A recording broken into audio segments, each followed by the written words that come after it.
अगस्त्य सहित कई प्रमुख ऋषियों से राम की भेंट होती है, जो रावण पर उनकी जीत पर उन्हें बधाई देते हैं।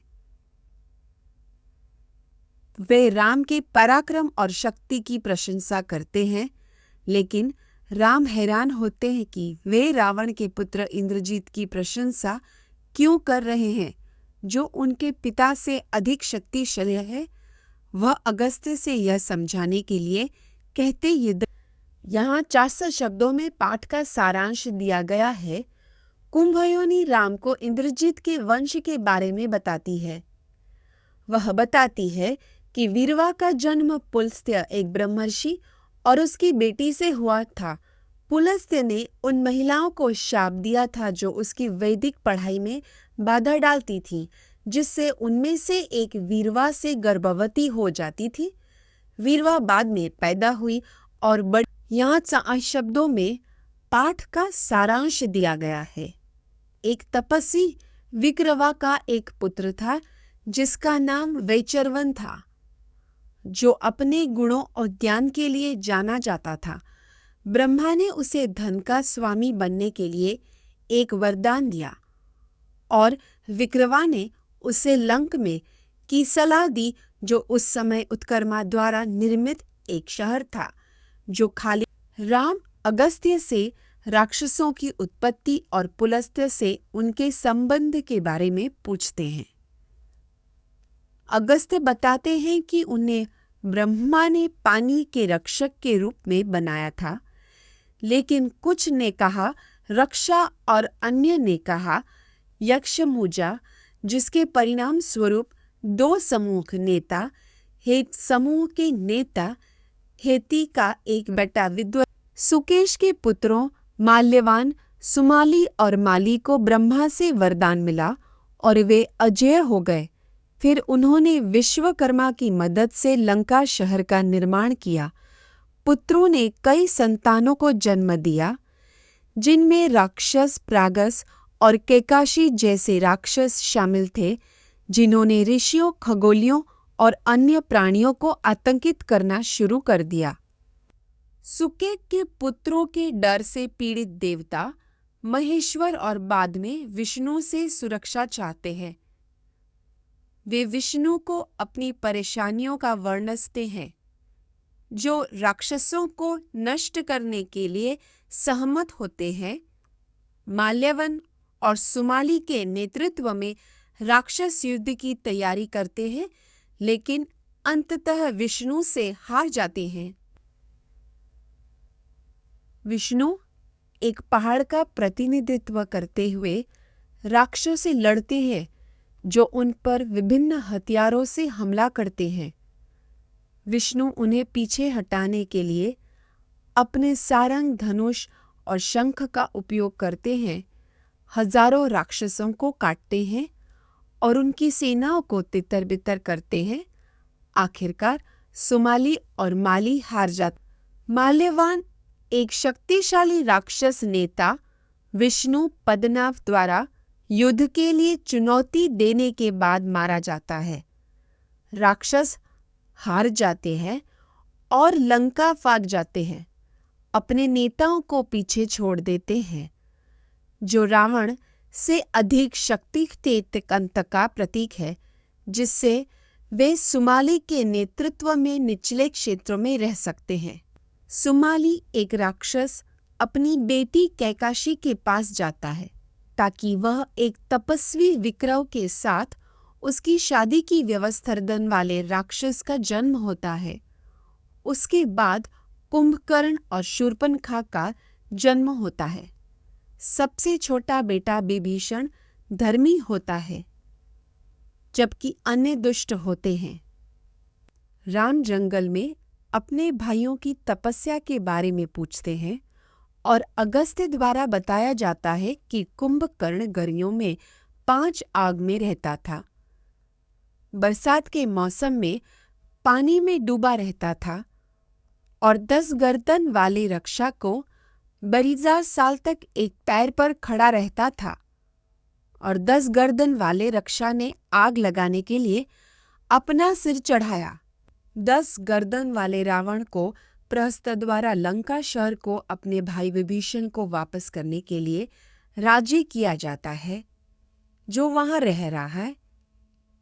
दैवर्ण्य पिता विरवा उसे विभीषण के साथ संघर्ष में नहीं पड़ने की सलाह देते हैं, उसे दिए गए पिछले वरदान का हवाला देते हुए, जो इस तरह के कार्य को व्यर्थ कर देगा। राक्षसों का स्वामी रावण माया की बेटी मंदोदरी से यह जानने के बाद शादी करता है कि वह ऋषि पौलस्त्य का पुत्र है। रावण भी वज्रवाला से शादी करता है और विभीषण सरामा से शादी करता है। मंदोदरी मेघनाद इंद्रजीत को जन्म देती है, जो एक शक्तिशाली राजकुमार है, जो अपने जन्म पर गरज की तरह गर्जना करता है, जिससे लंका रावण के भाई कुंभकर्ण को नींद आने से नींद आ जाती है और रावण का सेवक दकानन नंदना उद्यानों को तबाह कर देता है। वैखरवन लंका में एक दूत भेजता है, लेकिन रावण उसे मार देता है। दूत ने महेश्वर शिव से दोस्ती कर ली थी और उसे रावण को बुरे कामों से रोकने के लिए कहा गया था। रावण और उसके सलाहकार महोदर और प्रहलाद के नेतृत्व में कैलाश पर्वत पर यक्षों के साथ युद्ध करते हैं। रावण की ताकत बेजोड़ है और उनके गधे से हजारों यक्षों को मार देता है, जबकि उसके सलाहकार सैकड़ों को हरा देते हैं। यक्ष सेना अंततः तितर बितर हो जाती है और उनके योद्धा घायल या मृत हो जाते हैं। यक्ष मणिभद्र रावण के राक्षसों के खिलाफ युद्ध में हजारों यक्षों का नेतृत्व करता है। घायल और तुलनीय होने के बावजूद मणिभद्र हार मानने से इनकार कर देता है। हालांकि वह अंततः रावण के भ्रम से हार जाता है और घायल होकर अपने रथ से गिर जाता है। तब राक्षस राजा पुष्पककार को युद्ध के पुरस्कार के रूप में दावा करता है। राक्षसों के राजा रावण ने नलों की बड़ी लकड़ी का दौरा किया, जहां उनका सामना महासेना और नंदी से हुआ, जो भाव के एक उग्र परिचारक थे। रावण और नंदी के बीच टकराव के बाद शंकर ने हस्तक्षेप किया और रावण को अपना नाम रावण और चंद्रहास नामक एक चमकीली तलवार दी। लंका के राजा रावण का सामना हिमालय में एक सुंदर तपस्वी वेदवती से होता है। वह उसे उससे शादी करने के लिए मनानेकार कर देती है। अपने पति के रूप में नारायण विष्णु के लिए अपनी प्रतिज्ञा का हवाला देते हुए क्रोधित होकर रावण उसे पकड़ लेता है, लेकिन वह तलवार जैसे हाथ से अपने बाल काटकर जवाबी कार्य और खुद को आग। रावण पुष्पक पर चढ़ते हुए पृथ्वी पर चढ़ता है और राजा मारुत के बलिदान के सामने आता है। जानवरों के भेष में देवता इस अनुष्ठान में भाग लेते हैं। रावण खुद को श्रेष्ठ मानते हुए बलिदान में शामिल होने का ब्रजा मारुत द्वारा उसे चुनौती दी जाती है। राजा का आध्यात्मिक गुरु राक्षस राजा रावण का सामना विभिन्न राजाओं से होता है, जो उसकी ताकत से डरते हैं और बिना किसी लड़ाई के आत्मसमर्पण कर देते हैं।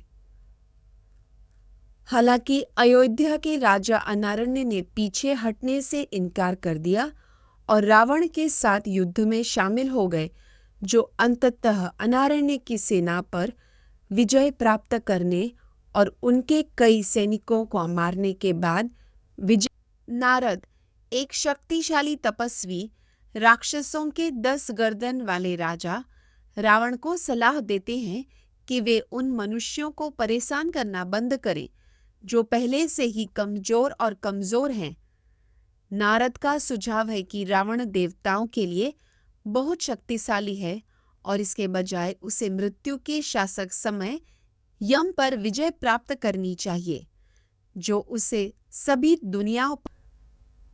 नारद यम के निवास पर जाते हैं और उन्हें रावण 10 गर्दन वाले रक्षा के बारे में चेतावनी देते हैं। जो विनाश करने आए हैं। रावण अपनी शक्तिशाली कार पुष्पक में आत्मा को मुक्त करना शुरू कर देता है, लेकिन इससे यम के सैनिकों और नारद की सलाह के भयंकर युद्ध होता है। यम मृत्यु का स्वामी 10 गर्दन वाले राक्षस रावण के साथ एक तीव्र युद्ध में संलग्न होता है।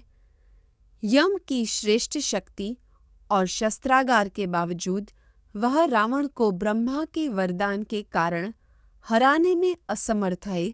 यम अंततः युद्ध के मैदान से गायब हो जाता है, जिससे रावण विजयी हो जाता है। रावण ने युद्ध में आनंद लेते हुए विभिन्न क्षेत्रों पर विजय प्राप्त की और नियुक्तक वचों के साथ दोस्ती की। फिर उसने कला कायों को हराया और जालसी दैत्यों को नष्ट कर दिया। रावण ने वरुण के निवास में प्रवेश किया, अपने सेनापतियों और बेटों को मार डाला, लेकिन अंततः महोदर के हस्तक्षेप से विफल हो गया। रावण 10 गर्दन वाला राक्षस संघर्ष की तलाश में बाली के घर में प्रवेश करता है, लेकिन द्वारपाल कृतांत हरि से डर जाता है, जो मृत्यु की तरह अजेय है। रावण हरि पर अपनी पिछली जीत का दावा करता है, लेकिन उसे पता चलता है कि हरि वास्तव में एक सर्वोच्च भगवान है, जो मानव ने दैत्यों सहित कई शक्तिशाली प्राणियों को। लंका का राजा रावण सूर्य देवता का सामना करने के लिए मेरू पर्वत पर पहुंचा, लेकिन उसकी चमकती रोशनी से अभिभूत हो गया। उसके मंत्री प्रहस्ता ने रावण के आदेशों को सूर्य के साथ संवाद करने और जाने की अनुमति मिली।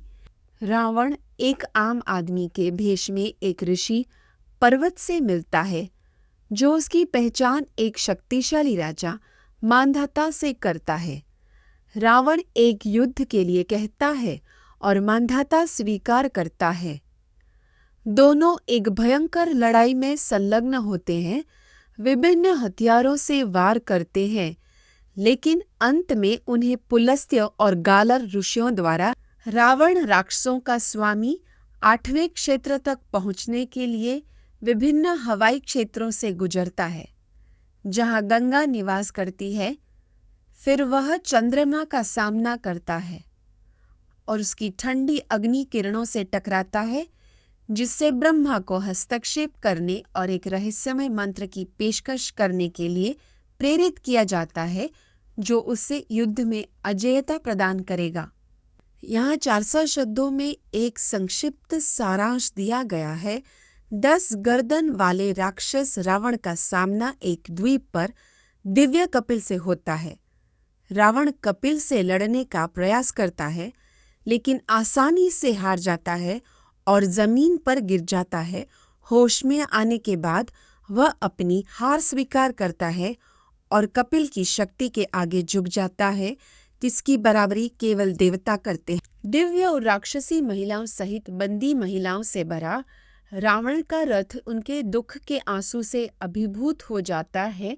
महिलाएं अपने भाग्य पर वीतुंगी रावण को दोषी ठहराती हैं और उन्हें लेने के लिए मौत का आह्वान करती हैं। इस अपमान के कारण रावण अपनी ऊर्जा और चमक खो देता है। इस बीच रावण की बहन शूर्पणखा बीमार हो जाती है और युद्ध में अपने पति को मार दे। 10 गर्दन वाले राक्षस रावण को पता चलता है कि उसके बेटे मेघनाद ने एक शक्तिशाली बलिदान पूरा कर लिया है और उसने पशुपति से भ्रामक शक्तियां प्राप्त कर ली है। रावण का भाई विभीषण उसे उसके दुष्ट कार्यों के बारे में चेतावनी देता है, जिसमें आकाशीय कन्याओं की चोरी भी शामिल है। इससे रावण मधु के खिलाफ रामभा, एक सुंदर अप्सरा का रावण अपने पति नालकुआरा से मिलने के लिए यात्रा करते समय अपहरण कर लेता है। वह रावण के साथ तर्क करने की कोशिश करती है, उनके पारिवारिक संबंध और नालकुआर कर देता है। यह घोषे अनिके वह करताला को से गाली देता है और रावण को इस घटना के बारे में पता चलता है और रावण को शाप। यहाँ 4 शब्दों में पाठ का सारांश दिया गया है। 10 गर्दन वाला शक्तिशाली राक्षस रावण अपनी सेना के साथ इंद्र के क्षेत्र में आता है। इंद्र और अन्य खगोलीय प्राणियों सहित देवता युद्ध की तैयारी करते हैं, लेकिन शुरू में रावण की श्रेष्ठ शक्ति से हार जाते हैं। 8वां वासु सावित्री युद्ध में प्रवेश करता है और रावण के दादा सुमलिन को मार देता। रावण का शक्तिशाली पुत्र मेघनाद एक भयंकर युद्ध में इंद्र के पुत्र जयंत और अन्य देवताओं के साथ संघर्ष करता है। लड़ाई तीव्र है, दोनों पक्षों को भारी नुकसान उठाना पड़ता है। आखिरकार इंद्र स्वयं राक्षसों को पीछे हटाने के लिए अपनी दिव्य शक्तियों का उपयोग करते हुए युद्ध में शामिल हो जाता है। यहाँ 4 शब्दों में पाठ का सारांश दिया गया है। रावण का पुत्र मेघनाद इंद्र को पकड़ने और दिव्य सेना को हराने के लिए भ्रामक शक्तियों का उपयोग करता है। वह अदृश्य हो जाता है और इंद्र को मार गिराता है, उसे भ्रम से बांध देता है। देवता क्रोधित होकर रावण पर हमला करते हैं, लेकिन उससे प्रभावी ढंग से लड़ने में असमर्थ होते हैं। रावण का पुत्र कुलपिता ब्रह्मा रावण के पुत्र इंद्रजीत की उसकी बहादुरी और शक्ति के लिए प्रशंसा करते हैं। वह रावण से पाक को दंडित करने वाले महेंद्र को रिहा करने के लिए कहता है और इंद्रजीत के अमरता के लिए प्रार्थना करने के बाद रावण सहमत हो जाता है। इस बीच ब्रह्मा इंद्र को एक पिछले अभिशाप की याद दिलाता है, जिसके कारण वह मेघनाद से हार गया। राम अगस्त्य से रावण की विजय के बारे में पूछते हैं कि क्या उसे रोकने के लिए कोई राजा नहीं था। अगस्त्य बताते हैं कि रावण ने महिष्मति का दौरा किया, जहां राजा अर्जुन अनुपस्थित थे, और बाद में शिवलिंग की पूजा करने से पहले अपने पार्षदों के साथ नेर्बुदा नदी में स्नान किया। 10 गर्दन वाला राक्षस रावण अर्जुन की ताकत को मापने के लिए नेर्बुदा नदी को रोकता है। यह पता चलने पर भी अर्जुन अपनी पत्नियों के साथ खेल रहा है। रावण उससे लड़ने का फैसला करता है। अर्जुन के योद्धाओं द्वारा उसके मंत्रियों के मारे जाने के बाद रावण अर्जुन के साथ एक भयंकर युद्ध में संलग्न हो जाता है। पुलस्त्य एक शक्तिशाली तपस्वी राजा अर्जुन के शहर महिष्मति में पहुंचा, जहां उसने पाया कि अर्जुन ने राक्षसों के राजा रावण को पकड़ लिया है। पुलस्त्य ने अर्जुन से अपने परिवार के संबंधों के प्रति प्रेम और सम्मान के कारण अपने बेटे रावण को रिहा करने के लिए कहा। अर्जुन ने आज्ञा मानी, रावण को कैद से मुक्त किया और उसके साथ दोस्ती स्थापित की। राक्षसों के राजा रावण ने बंदरों के राजा वली को लड़ने की चुनौती दी। रावण की ओर पीठ करके बैठे वली ने उसे पकड़ लिया और उसे ले गया। 4 महासागरों की यात्रा करते हुए उसे बार बार खरोंच कर रहा था। थककर रावण ने वली के साथ गठबंधन का प्रस्ताव रखा, जिसने स्वीकार कर लिया और किष्किंधा शहर में आग लगने से पहले राम अगस्त्य के लिए हनुमान की शक्ति, वीरता और अन्य गुणों के लिए प्रशंसा व्यक्त करते हैं। अगस्त्य पुष्टि करता है कि हनुमान इन गुणों में बेजोड़ है। फिर वह हनुमान के बच्चे के रूप में आकाश में कूद गया था। सूर्य और राहु एक दिव्य नाग को छू रहा था। देवताओं के राजा इंद्र ने हनुमान को अपनी गड़गड़ाहट से मारा। पवन देव राम अगस्त्य से 2 बंदर राजाओं वली और सुग्रीव के माता पिता और निवास के बारे में पूछते हैं। अगस्त्य नारद की शिक्षाओं से एक कहानी बताता है कि कैसे ब्रह्मा ने बंदरों की रचना की, जिसमें ऋक्षराज भी शामिल है, जो एक महिला में परिवर्तित हो गया और क्रमशः इंद्र और सूर्य के साथ वली और सुग्रीव को जन्म दिया। राम अगस्त्य से वली और सुग्रीव की उत्पत्ति के बारे में जानकर आश्चर्यचकित हो गए। फिर उन्होंने एक और दिव्य शय को सुनने के लिए कहा, जिसे अगस्त्य ने यह बताते हुए बाध्य किया कि रावण ने सीता को क्यों चुराया। एक शक्तिशाली खगोलीय के बारे में ज्ञान प्राप्त करने के लिए रावण को पता चला कि हरि विष्णु परम शक्ति है। रावण दिव्य राम के बारे में जानकारी मांगते हुए ऋषि अगस्त्य से विवरण मांगता है। अगस्त्य बताता है कि राम विष्णु के अवतार हैं और उनके विभिन्न रूपों और विशेषताओं का वर्णन करता है। वह राम के जन्म की भविष्यवाणी भी करता है, एक मानव राजकुमार के रूप में सीता से शादी करके, जो युद्ध में रावण को हरा देगा।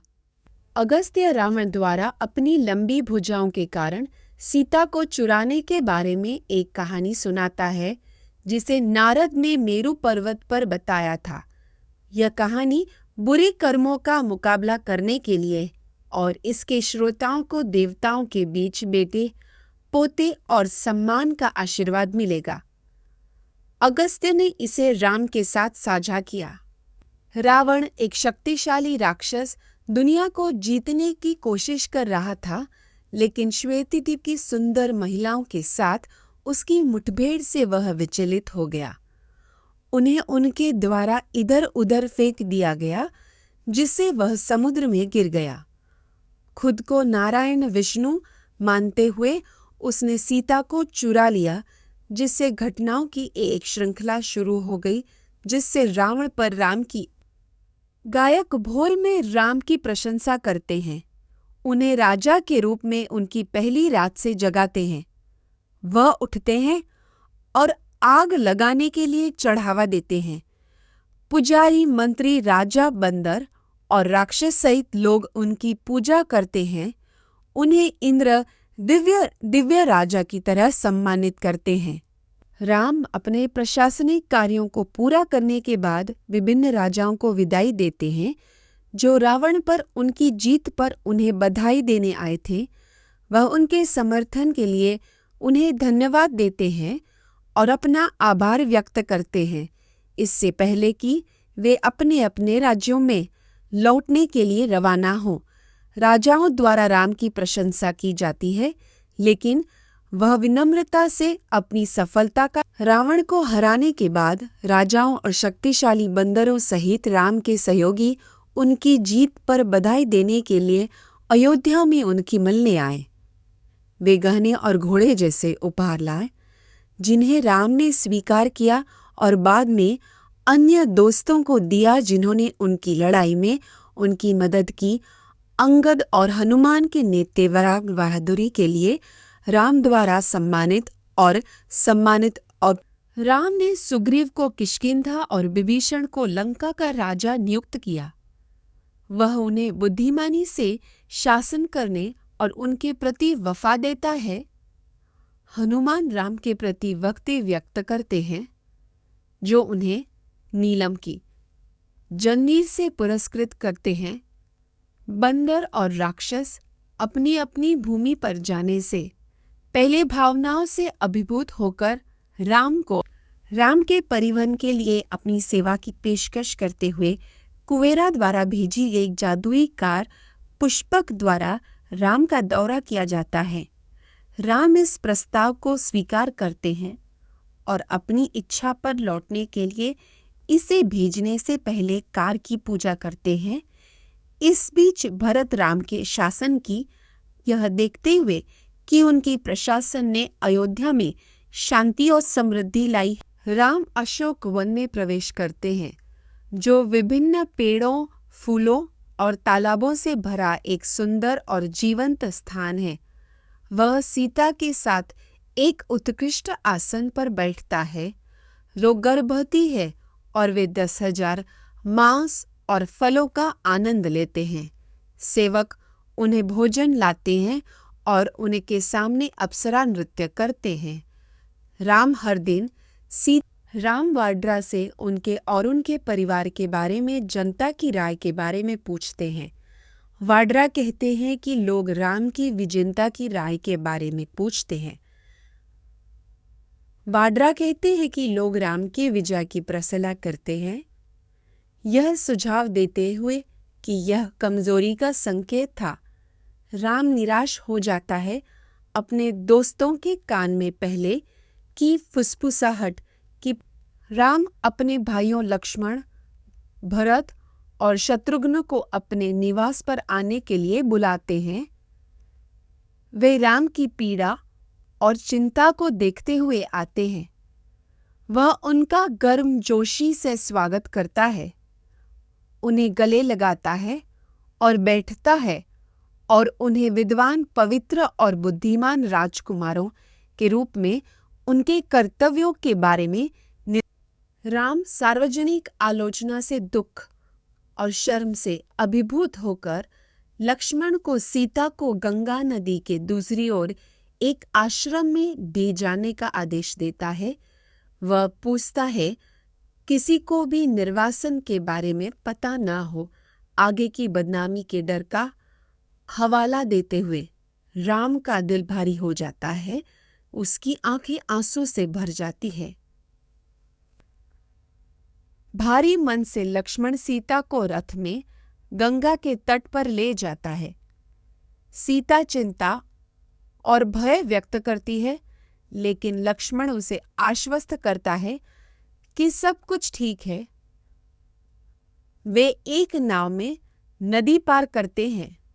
सीता का लक्ष्य तपस्वियों को उपहार देने के लिए दूसरी तरफ स्थनी लौटना होता है।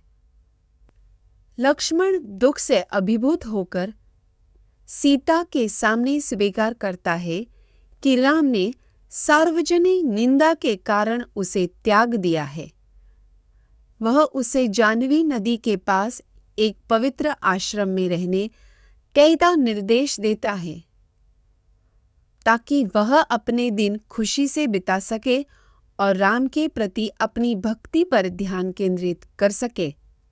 दुखी और रोती हुई सीता लक्ष्मण को बताती है कि राम ने उसे अस्वीकार कर दिया है और वह अब अकेली है और समाज से दूर है। वह उसे उसके आदेशों का पालन करने और राम के पास लौटने के लिए कहती है, लेकिन उससे अपनी शुद्धता और भक्ति के बारे में राम को सूचित करने का भी अनुरोध करती है। यह 4 शब्दों में एक संक्षिप्त सारांश दिया गया है। ऋषि लड़के वाल्मीकि को नदी के किनारे सीता के विलाप के बारे में सूचित करते हैं। वाल्मीकि उसके पास आता है और उसे सांत्वना देता है। उसे दशरथ की बहू और राम की पत्नी सीता के रूप में पहचानता है। वह उसे आश्रय और सुरक्षा प्रदान करता है। लक्ष्मण सीता से राम के अलग होने से परेशान हो जाता है और सारथी सुमंत्र से उनके भाग्य के बारे में सवाल करता है। सुमंत्र ने ऋषि दुर्वास द्वारा किए एक भाग्य के प्रभाव के कारण राम, सीता, लक्ष्मण, शत्रुघ्न और भरत सहित अपने प्रियजनों से अलग हो जाएंगे। सुमंत्र लक्ष्मण को महान तपस्वी दरबार के साथ अपनी मुलाकात के बारे में बताता है, जिसने राजा दशरथ को बताया कि राम 121 वर्षों तक शासन करेंगे। यह भविष्यवाणी तब लक्ष्मण के साथ साझा की जाती है, जो खुश और धैर्यवान हो जाता है। सारे शब्दों में एक संक्षिप्त सारांश दिया गया है। लक्ष्मण वी के संक्षिप्त सारांश दिया गया है। लक्ष्मण वाल्मीकि के आश्रम में सीता को छोड़ने के बाद अयोध्या पहुंचे से सार्वजनिक दोष से राम को शोक को देखकर वह अपने सांसारिक संपत्ति से आसक्त नहीं होने की सलाह दे। राम लक्ष्मण से कहते हैं कि वे राज्य के कामकाज के लिए आए अधिकारियों और सलाहकारों को बुलाए। राजा नृगा का उदाहरण देते हुए, जिन्हें 2 ब्राह्मणों को दर्शकों से वंचित करने के बाद अदृश्य रहने का श्राप दिया गया था, राम समान भाग्य से बचने के लिए प्रतिदिन अपने कर्तव्यों में भाग लेने के महत्व पर जोर देते हैं कि वे व्यक्तिगत रूप से उन लोगों इकट्ठा करने के लिए। लक्ष्मण राम से 2 ब्राह्मणों द्वारा शापित होने के बाद राजा नृगा की प्रतिक्रिया के बारे में पूछता है। राम याद करते हैं कि नृगा ने अपने सलाहकारों को भेजा और उन्हें निर्देश दिया कि वे उनके लिए एक सुखद गुफा तैयार करें जहां वह शाप की प्रतीक्षा करेंगे, और अपने बेटे वासु को सलाह दी कि वह बुद्धिमानी से शासन करे और दुख या अफसोस से प्रभावित न हो। राम ने लक्ष्मण को राजा निमि के बारे में बताया, जिसने वैजयंता नामक एक शहर का निर्माण किया और ऋषियों को बलिदान करने के लिए आमंत्रित किया। हालांकि जब वशिष्ठ को इंद्र के बलिदान से देरी हुई तो गौतम ने उसकी जगह ले ली। क्रोधित वशिष्ठ ने निमि को अपना शरीर खोने का शाप दिया, जिससे निमि क्रोधित हो गई। यहाँ 4वें शब्दों में पाठ का सारांश दिया गया है। वशिष्ठ तपस्वी अपने शरीर का त्याग करने के बाद हवा में बदल गया था। उसने ब्रह्मा से मदद मांगी और उसे शरीर को फिर से प्राप्त करने के लिए मित्र और वरुण की जीवन शक्ति दी। इस बीच एक दिव्य नर्तकी उर्वशी को वरुण ने उसे अस्वीकार करने के लिए शाप। राम वशिष्ठ के लक्ष्मण के जन्म की कहानी को याद करते हुए बताते हैं कि कैसे उनका जन्म मित्र और वरुण की जीवन शक्तियों के मिश्रण से हुआ था। राम और लक्ष्मण वशिष्ठ के प्रति राजा निमि की क्षमा के बारे में चर्चा करते हैं। राम याति की कहानी बताते हैं, जिसे अपने ससुर वर्गव ने अपनी पति देवजानी का अपमान करने के बाद शाप दिया था, जो प्राचीन भारतीय समाज में क्षमा के महत्व पर प्रकाश डालता है। याति एक राजा अपने गुरु शुक्रा की निंदा से व्यथित हो जाता है। उसकी पीड़ा को कम करने के लिए वह अपने पतन को अपने बेटे पुरु को सौंप देता है, जो सहमक हो जाता है और दुर्बलता का सामना करता है। याति फिर अपनी युवावस्था को फिर से प्राप्त करता है और कई वर्षों तक शासन करता है, लेकिन बाद में शाप को पुरु को राम सुबह अपनी सभा के साथ राज्य के मामलों पर चर्चा करने के लिए अपने सिंहासन पर बैठे। लक्ष्मण को शहर के द्वार पर लेकिन राम के शासन में राज्य की समृद्धि के कारण कोई भी व्यापार के लिए नहीं आया था। फिर एक कुत्ता द्वार पर दिखाई दिया, राम से मिलने की मांग कर रहा था, और जब उसे बताया गया कि वह प्रवेश नहीं कर सकता है, तो उसने लक्ष्मण से अनुरोध किया कि राजा राम के पास एक बुद्धिमान कुत्ता आता है जो बताता है कि वह वास्तव में एक परिवार का पूर्व प्रमुख है और उसके वर्तमान अधर्मी व्यवहार के लिए उसे शाप दिया गया है। कुत्ता राम से ब्राह्मण को नियुक्त करने के लिए कहता, जिसने उसे परिवार का नया प्रमुख के रूप में घायल कर दिया, लेकिन राम इसके बजाय ब्राह्मण की 7 पीढ़ियों को शाप देते हैं। उन्हें ब्राह्मणों और गायों की अयोध्या के पास एक जंगल में एक घोंसले को लेकर गिद्धों और उल्लू के बीच विवाद। गिद्धेशे अपना बताता है, लेकिन उल्लू प्रतिवादी से राम अपने पार्षदों को बुलाता है और उन्हें जांच करने के लिए भेजता है। दोनों पक्षों को सुनने के बाद वह निष्कर्ष निकालता है कि घोंसला उल्लू का है। एक ब्राह्मण ऋषि गौतम द्वारा राम को भार्गव और च्यवन के नेतृत्व में 10 से अधिक उच्च पदस्थ तपस्वियों से भेंट मिलती है, जो उन्हें प्रसाद देने आए हैं। राम उनका स्वागत करते हैं, उनके अनुरोधों पूरा करने का वादा करते हैं, उनकी प्रशंसा और अनुमोदन अर्जित करते हैं। ऋषियों को खुशी होती है कि राम ने ब्राह्मणों का समर्थन करने का संकल्प की आवश्यकता। ऋषियों ने काकौश राम को अपने डर का स्रोत बताया। एक शक्तिशाली और दुष्ट असुर लवन के पास रुद्र द्वारा दिया गया एक जादुई डांट है। लवन के पिता मधु ने रुद्र से वरदान प्राप्त किया, लेकिन बाद में इसे अपने बेटे को हस्तांतरित कर दिया, जो अब दुनिया को आतंकित करता है। ऋषियों ने राम से अनुरोध किया कि वे उन्हें इस डर से ऋषि राम को रावण के क्रूर तरीकों के बारे में सूचित करते हैं और राम के सहमत होने पर उसे मारने का वादा करते हैं। राम स्वीकार करते हैं और अपने भाइयों से तय करने के लिए कहते हैं कि रावण को कौन मारेगा।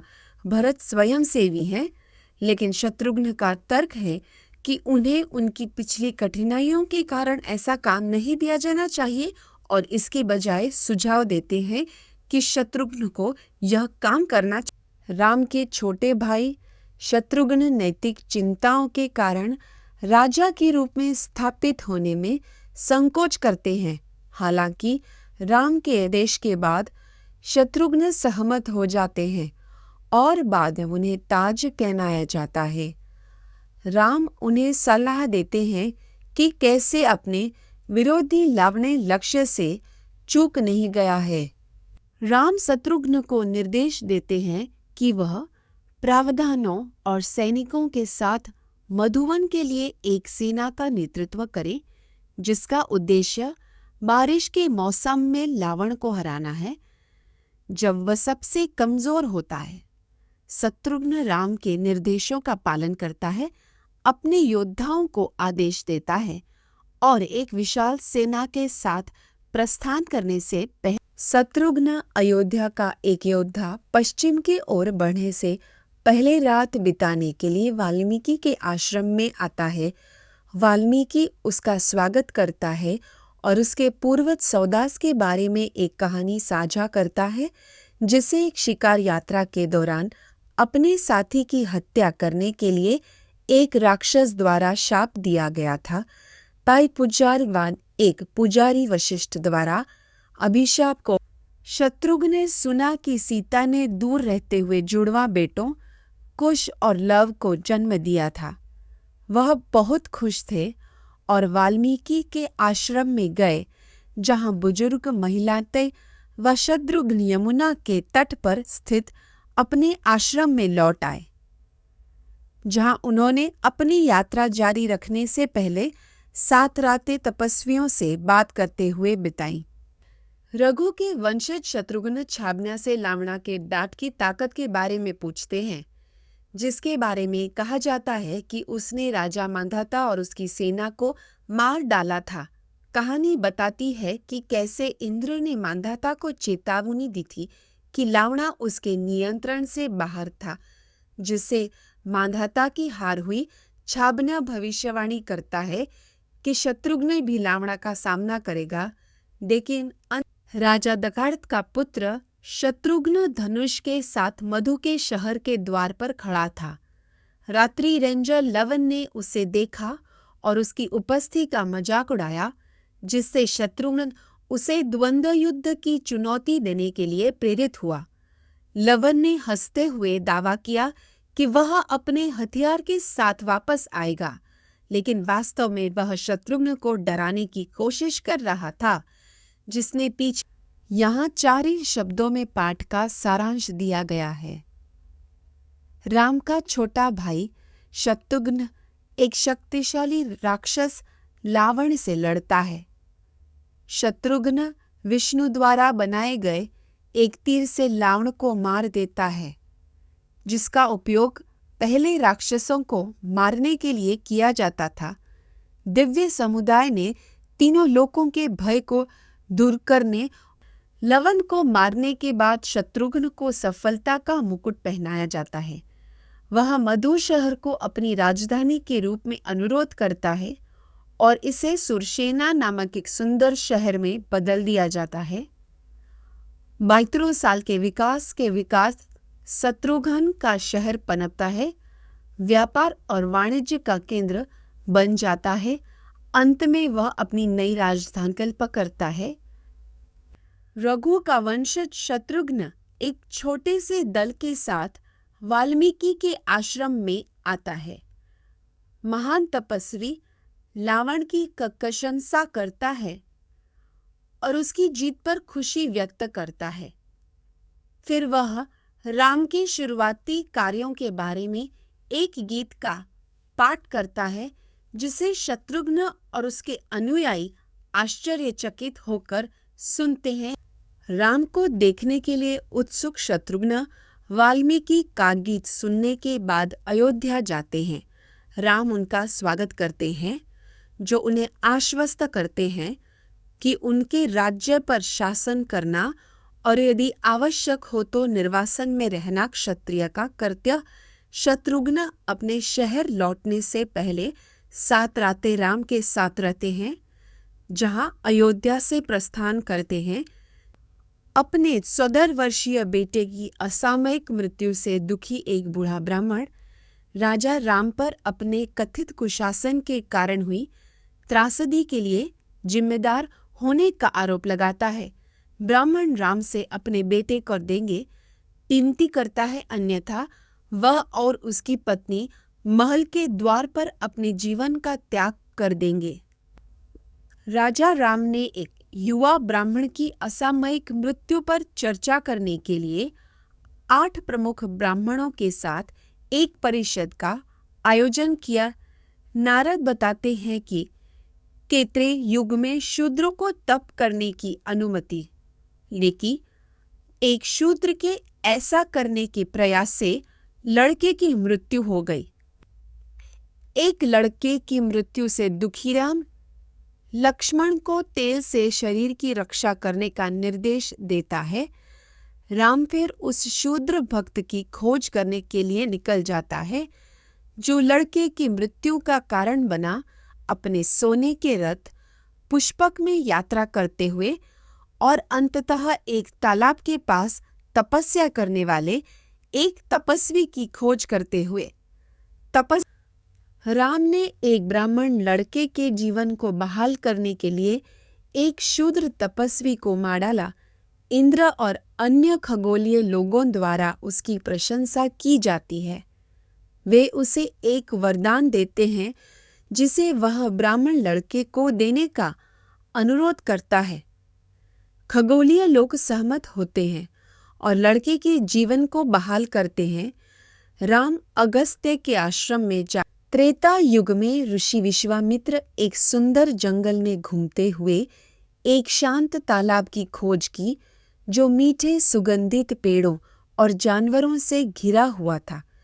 तालाब के पास आराम करते हुए उन्होंने एक दिव्य व्यक्ति को एक मोटा शव खाने के लिए रथ से निकलते देखा, जिससे विश्वामित्र की पहचान और कार्यों के बारे में जिज्ञासा पैदा हुई।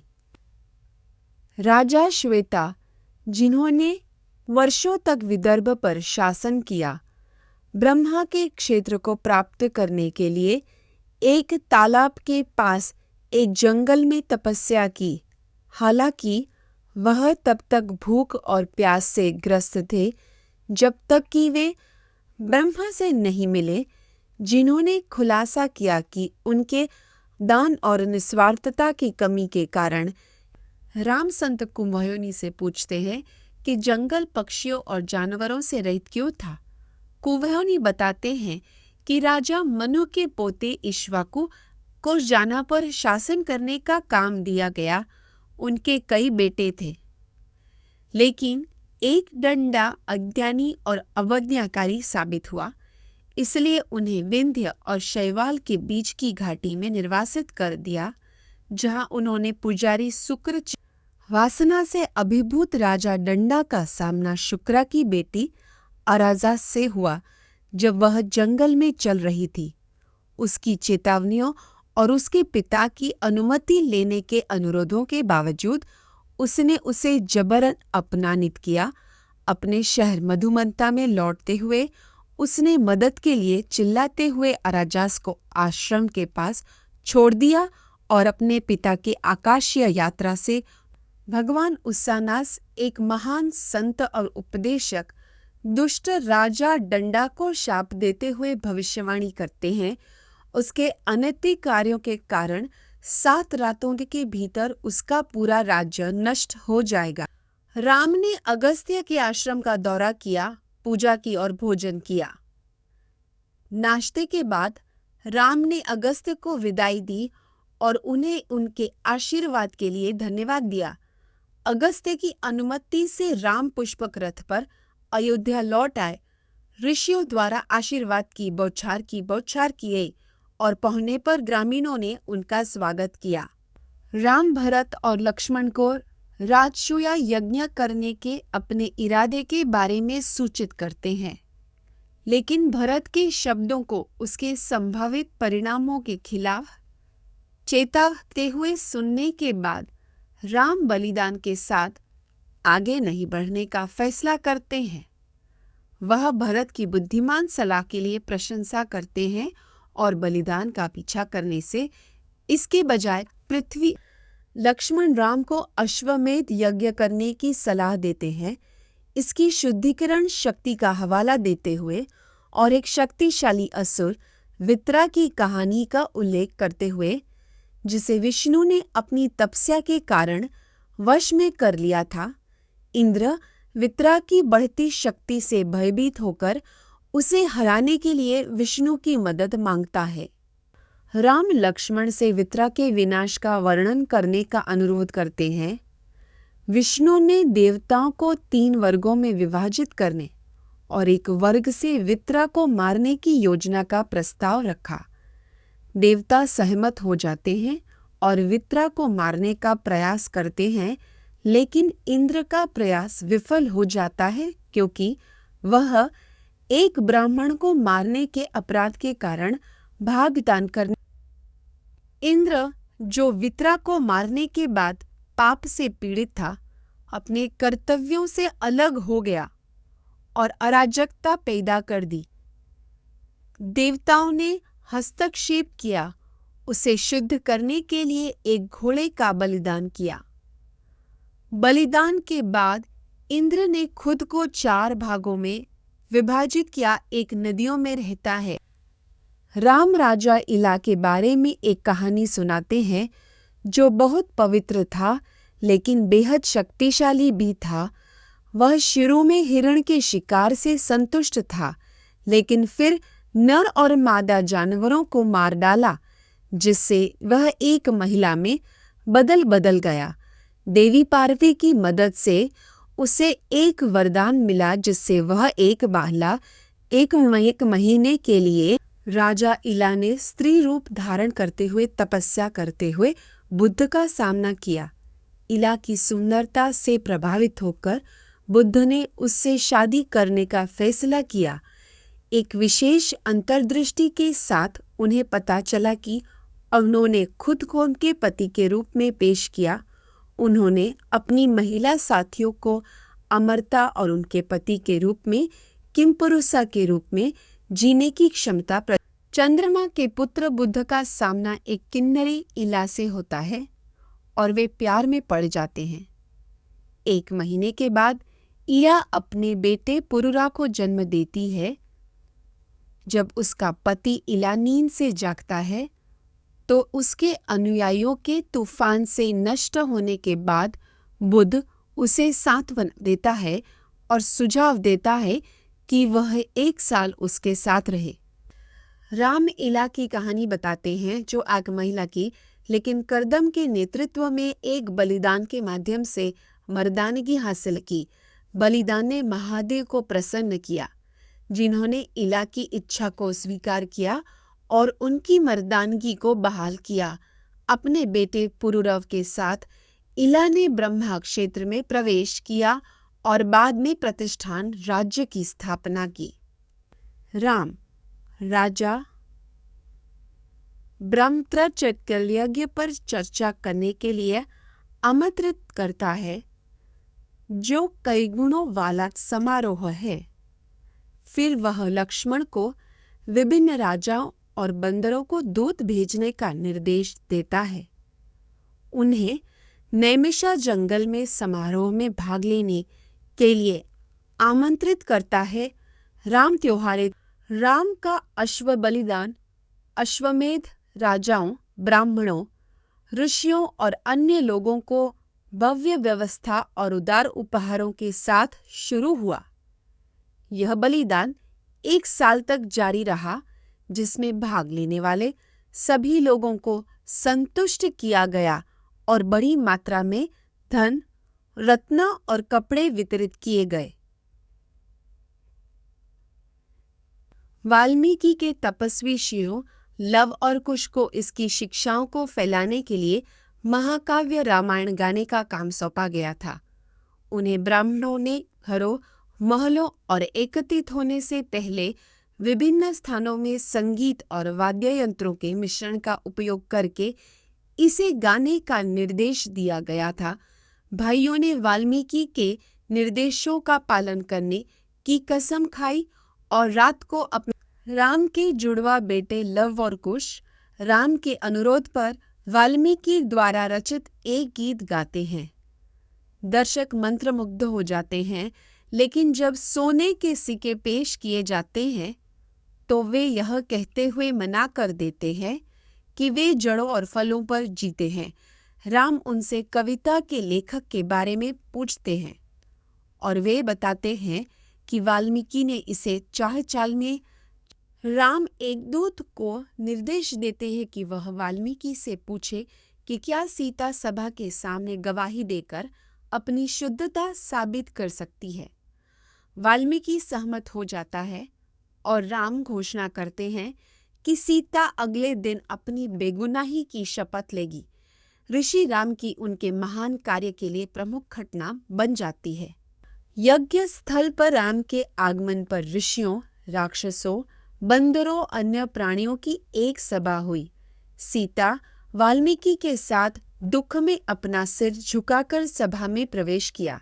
वाल्मीकि ने राम को संबोधित किया, उन्हें आश्वासन दिया कि सीता शुद्ध है और उनसे आग्रह किया कि उन्हें अपनी निर्दोषता की गवाही देने की अनुमति दे। राम जनका की बेटी सीता से प्रार्थना करते हैं कि वह सभा के सामने अपनी पवित्रता साबित करे। सीता शपथ लेती है कि उसने केवल राम के बारे में सोचा है और उसकी भलाई के लिए प्रार्थना की है, जिससे पृथ्वी की देवी वसुंधरा ने उसका एक दिव्य सिंहासन के साथ स्वागत किया है। राम दुख से अभिभूत होकर वसुधा से पाताल से सीता को वापस लाने के लिए विनती करते हैं। ब्रह्मा हस्तक्षेप करते हुए राम को विष्णु के रूप में अपने पूर्व जीवन की याद दिलाते हैं और कहते हैं कि सीता शुद्ध और पवित्र तपस्वी निर्भरता के कारण नागा क्षेत्र में चली गई है। वह राम को उत्तराखंडम सुनने की सलाह देता है। राम, जो अभी भी सीता के पाताल जाने का शोक मना रहे हैं, कई बलिदान करते हैं और 100 साल से अधिक वर्षों तक बुद्धिमानी से अपने राज्य का शासन करते हैं, जिससे उनके लोगों में शांतिपूर्ण और सल्या अंततः निधन हो जाती है, जिसके बाद राम विभिन्न अनुष्ठान और समारोह करते हैं। अंततः अमर लोगों की भूमि में एक शांतिपूर्ण अंत प्राप्त करते हैं। राम अपने मामा युद्धजीत द्वारा भेजे ब्राह्मण संत गर्ग्या का उपहारों के साथ स्वागत करते हैं। संत सिंधु नदी के पास गंधर्व प्रांत को जीतने के लिए युद्धजीत का संदेश देते हैं। राम सहमत होते हैं और भरत को अपने बेटों तक्ष और पुष्कल के साथ गंधर्वों को वश में करने के लिए भेजते हैं। राम के पास लौटने से पहले राज्य को उनके बीच राम के छोटे भाई भरत ने गंधर्वों के खिलाफ एक विशाल सेना का नेतृत्व किया और 1 सप्ताह तक चलने वाली भयंकर लड़ाई लड़ी। उन्होंने अंततः अपने शक्तिशाली तीर संघर्ष से सभी गंधर्वों को मार डाला। उनकी हार के बाद भरत ने 2 समृद्ध शहरों तक्षशिला और पुष्कलवती की स्थापना की, जो उनके धन और राम अपने पोतों अंगद और चंद्रकेतु को करुपद और चंद्रदति के राजाओं के रूप में स्थापित करते हैं। राम उन्हें शासन करने के लिए शहर देते हैं और लक्ष्मण और भरत उनके साथ उनके राज्यों में जाते हैं। 1 वर्ष के बाद लक्ष्मण अयोध्या लौटते हैं। जबकि भरत राम के चरणों को सलाम करने के लिए अयोध्या लौटे से पहले 1 वर्ष से अधिक सद्गुणी राम एक तपस्वी के रूप में महल के द्वार पर पहुंचते हैं। लक्ष्मण के साथ एक निजी बातचीत के लिए उनसे मिलने की कोशिश करते हैं, जो फिर दूत को राम के घर ले जाता है। तपस्वी एक ऐसे मामले पर चर्चा करने का प्रस्ताव रखता है जिससे खगोलियों को लाभ होगा, और अगर कोई उनकी मुलाकात देखता है तो गंभीर परिणामों की चेतावनी देता है, जिससे राम को गोपनीयता का। राम के पुत्र महान संत काल ने अपने पिता को सूचित किया कि कुलपिता ने उन्हें याद दिलाने के एक संदेश भेजा है कि उनका 19 साल का मानव रूप समाप्त हो रहा है। राम ने जवाब दिया कि काल के आगमन से प्रसन्न है और अपने विष्णु रूप में लौटने की योजना बना रहे हैं, जहां वह अमर लोगों की रक्षा करना और उन्हें उनके स्वामी के रूप में शासन कर।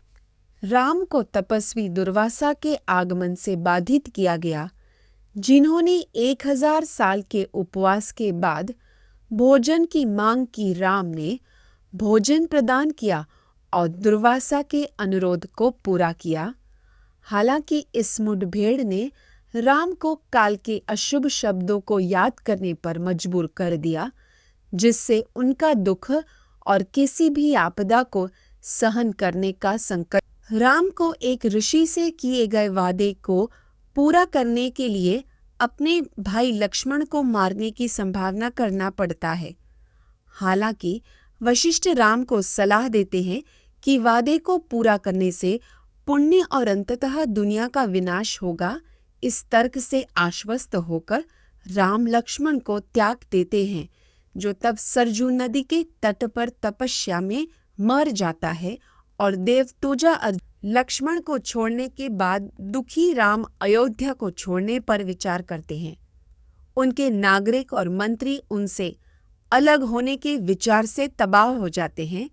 राम जहाँ भी जाते हैं उनके अनुरोध पर सहमत जाते हैं और अपने जुड़वा बेटों कुशी और लव को कौशल और उत्तरी कौशल में शासकों के रूप में स्थापित करते हैं, और फिर शत्रुघ्न को एक दूत भेजते हैं। राम के स्वर्गारोहण के निर्णय के बारे में जानने के बाद शत्रुघ्न अपने 2 बेटों को मथुरा और विदिशा के राजाओं के रूप में स्थापित करता है। फिर वह अयोध्या में राम के साथ शामिल हो जाता है, जहां उसके साथ सुग्रीव, हनुमान और राक्षस राजा विभीषण सहित अन्य वफादार अनुयायी शामिल होते हैं। राम अपने परिवार और अनुयायियों के साथ अयोध्या से प्रस्थान करते हैं, जिसमें ब्राह्मण, जानवर और यहाँ तक कि छतरी जैसी वस्तुएं भी शामिल हैं। शहर के निवासी मनुष्यों से लेकर पक्षियों और जानवरों तक उत्सुकता से स्वर्ग तक उनका अनुसरण करते हैं। राम का प्रस्थान खुशी, भक्ति और आनंद का एक भव्य जुलूस है, क्योंकि सभी कृतियां उनकी उपस्थिति। यह 4000 शब्दों में पाठ का सारांश दिया गया है। राम और उनके भाई सरजू नदी पार करने के बाद पवित्र तीर्थ स्थल पर पहुंचते हैं। ब्रह्मा उनका स्वागत करते हैं और उन्हें उनके दिव्य रूपों में अमरता प्रदान करते हैं। वे पानी में प्रवेश करते हैं, अपने मानव शरीर का त्याग करते हैं और खुशी के आंसू के साथ पाठ उत्तर कहानी का समापन करता है, जिसे ब्रह्मा द्वारा रामायण महाकाव्य का सबसे अच्छा हिस्सा माना जाता है। कहा जाता ही कविता को पढ़ने पर शुद्ध और लाभकारी प्रभाव पड़ता है, जिससे लंबी उम्र, समृद्धि और पाप से मुक्ति मिलती है। वाल्मीकि ने इसे राजा ऋषभ के लिए रचा, जिससे अयोध्या की आबादी को पुनर्जीवित किया गया।